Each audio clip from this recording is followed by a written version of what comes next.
ಇವತ್ತಿನ ವಿಡಿಯೋದಲ್ಲಿ ತುಂಬಾ ರುಚಿಯಾಗಿರುವಂಥ ಒಂದು ಬ್ರೇಕ್ಫಾಸ್ಟ್ ರೆಸಿಪಿ ತೋರಿಸ್ತಾ ಇದ್ದೀನಿ. ಮಸಾಲೆಯನ್ನು ಸ್ಟಫ್ ಮಾಡಿರುವಂಥ ಒಂದು ಬ್ರೇಕ್ಫಾಸ್ಟ್ ರೆಸಿಪಿ. ಇದಕ್ಕೆ ಚಟ್ನಿ ಜೊತೆ ತಿಂದರೂ ಚೆನ್ನಾಗಿರುತ್ತೆ, ಚಟ್ನಿ ಇಲ್ಲಾಂದ್ರೂ ಚೆನ್ನಾಗಿರುತ್ತೆ. ಒಂದು ರುಚಿಯಾಗಿರುವಂಥ ಬ್ರೇಕ್ಫಾಸ್ಟ್ ರೆಸಿಪಿ. ಎಲ್ರಿಗೂ ನಮಸ್ತೆ, ನಾನು ಸುಪ್ರೀತಾ ಶೆಟ್ಟಿ. ವೆಲ್ಕಮ್ ಟು ಸ್ವಾದ. ಮೊದಲಿಗೆ ಒಂದು ಬಾಣಲೆ ಇಟ್ಕೊಂಡಿದ್ದೀನಿ. ಅದಕ್ಕೆ 2 ಟೇಬಲ್ ಸ್ಪೂನಷ್ಟು ಎಣ್ಣೆನ ಹಾಕ್ಕೊಂಡು ಮೀಡಿಯಮ್ ಫ್ಲೇಮಲ್ಲಿ ಇಟ್ಕೊಂಡಿದ್ದೀನಿ. ನಂತರ 1 ಟೇಬಲ್ ಸ್ಪೂನಷ್ಟು ಕಡಲೆಬೇಳೆ, 1 ಟೇಬಲ್ ಸ್ಪೂನಷ್ಟು ಉದ್ದಿನಬೇಳೆ ಹಾಕ್ಕೊಂಡು 1 ರಿಂದ 2 ನಿಮಿಷದವರೆಗೆ ಒಂದು ಸಣ್ಣ ಉರಿ ಇಟ್ಕೊಂಡು ಸ್ವಲ್ಪ ಕೆಂಪಗಾಗೋವರೆಗೆ ಹುರಿಬೇಕು.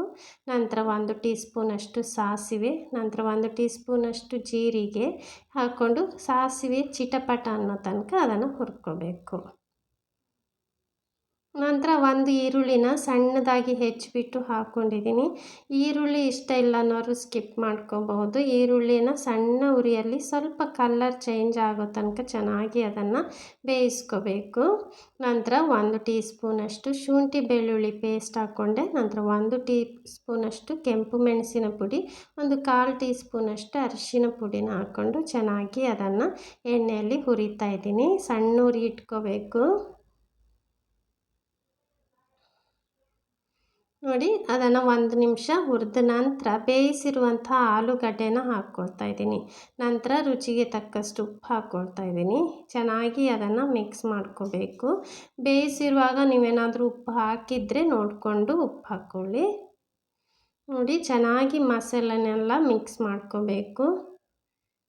ನಂತರ ಇದಕ್ಕೆ ಸಣ್ಣದಾಗಿ ಹೆಚ್ಚಿರುವಂಥ ನಾನು ಕರಿಬೇವು ಮತ್ತು ಕೊತ್ತಂಬರಿ ಸೊಪ್ಪನ್ನು ಹಾಕ್ಕೊಳ್ತಾ ಇದ್ದೀನಿ. ಚೆನ್ನಾಗಿ ಮಿಕ್ಸ್ ಮಾಡ್ಕೊಳ್ಳಿ. ನಿಮಗೆ ಇದಕ್ಕೆ ಏನಾದರೂ ಗರಂ ಮಸಾಲೆ ಬೇಕಂದರೂ ಹಾಕೋಬಹುದು. ನಂತರ ನೋಡಿ, ಸ್ಟಫಿಂಗ್ ರೆಡಿ ಆಯಿತು. ಇದನ್ನು ಫ್ಲೇಮ್ ಆಫ್ ಮಾಡಿಬಿಟ್ಟು ಕಂಪ್ಲೀಟಾಗಿ ಕೂಲ್ ಆಗಲಿಕ್ಕೆ ನಾನೊಂದು ಬೌಲ್ಗೆ ಟ್ರಾನ್ಸ್ಫರ್ ಮಾಡ್ಕೊಳ್ತಾ ಇದ್ದೀನಿ. ತಣ್ಣಗಾದ ಮೇಲೆ ಕೈಗೆ ಸ್ವಲ್ಪ ಎಣ್ಣೆನ ಸವರಿಬಿಟ್ಟು ಸ್ವಲ್ಪ ಮಸಾಲೆ ಉಂಡೆ ಆಕಾರ ಮಾಡ್ಕೋಬೇಕು. ಸ್ವಲ್ಪ ಉದ್ದಕ್ಕೆ ಸಿಲಿಂಡರ್ ಶೇಪ್ ಅಂತೀವಿ ನೋಡಿ, ಆ ಶೇಪಲ್ಲಿ ಮಾಡ್ಕೋಬೇಕು. ಈ ರೀತಿ ಎಲ್ಲವನ್ನು ಮಾಡಿ ರೆಡಿ ಮಾಡಿ ಇಟ್ಕೊಂಡ್ಬಿಡಿ. ನಂತರ ನೋಡಿ, ನಾನು ಇಲ್ಲಿ ಇಡ್ಲಿ ಹಿಟ್ಟನ್ನು ತೊಗೊಂಡಿದ್ದೀನಿ. ನೀವು ಉಳಿದಿರುವ ಇಡ್ಲಿ ಹಿಟ್ಟಿಂದ ಸಹನೂ ಮಾಡ್ಕೋಬಹುದು, ಅಥವಾ ಫ್ರೆಶ್ ಆಗಿರುವಂತಹ ನೀವು ಇಡ್ಲಿ ಹಿಟ್ಟು ಮಾಡ್ಕೊಂಡಿದ್ರೆ ಅದಕ್ಕೂ ಸಹ ಮಾಡ್ಕೋಬಹುದು. ನಾನು ಫ್ರೆಶ್ ಆಗಿರೋಂಥ ಮಾಡ್ಕೊಂಡಿರೋದ್ರಿಂದ ಇದಕ್ಕೆ ಇವಾಗ ಸ್ವಲ್ಪ ಉಪ್ಪನ್ನು ಮಿಕ್ಸ್ ಮಾಡ್ಕೊಳ್ತಾ ಇದ್ದೀನಿ. ನಂತರ ನೋಡಿ, ಒಂದು ಸ್ಟೀಲ್ ಗ್ಲಾಸ್ ತೊಗೊಂಡಿದ್ದೀನಿ.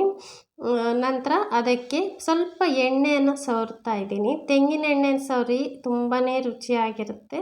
ನಂತರ ಅದಕ್ಕೆ ಇಡ್ಲಿ ಹಿಟ್ಟನ್ನು ಒಂದು ಅರ್ಧಕ್ಕಿಂತ ಒಂದು ಸ್ವಲ್ಪ ಜಾಸ್ತಿ ಹಾಕೋಬೇಕು, ಜಾಸ್ತಿ ಹಾಕೋಬಾರ್ದು. ನಂತರ ಈ ಮಸಾಲೆ ಸ್ಟಫಿಂಗ್ ಮಾಡ್ಕೊಂಡಿದ್ದಲ್ಲ ಅದನ್ನು ಅದರ ಮೇಲೆ ತುಂಬಿಟ್ಟು ಮೇಲ್ಗಡೆಯಿಂದ ಸ್ವಲ್ಪ ಹಿಟ್ಟನ್ನು ಹಾಕೋಬೇಕು. ಈ ರೀತಿ ತುಂಬಾ ರುಚಿಯಾಗಿರುತ್ತೆ. ಟ್ರೈ ಮಾಡಿ ನೋಡಿ. ನಂತರ ಒಂದು ಇಡ್ಲಿ ಪಾತ್ರೆಗೆ ನಾನು 3 ಕಪ್ಪಷ್ಟು ನೀರು ಹಾಕ್ಕೊಂಡು ಅದು ಚೆನ್ನಾಗಿ ಕುದಿ ಬರುವವರೆಗೆ ಹೈ ಫ್ಲೇಮಲ್ಲಿ ಇಟ್ಕೊಂಡಿದ್ದೀನಿ. ನಂತರ ಅದರಲ್ಲಿ ಇಡ್ಲಿಯನ್ನು ನಾವು ಮಾಡಿಟ್ಕೊಂಡಿದ್ವಲ್ಲ ಅದನ್ನು ಬೇಯಿಸ್ಕೋಬೇಕು.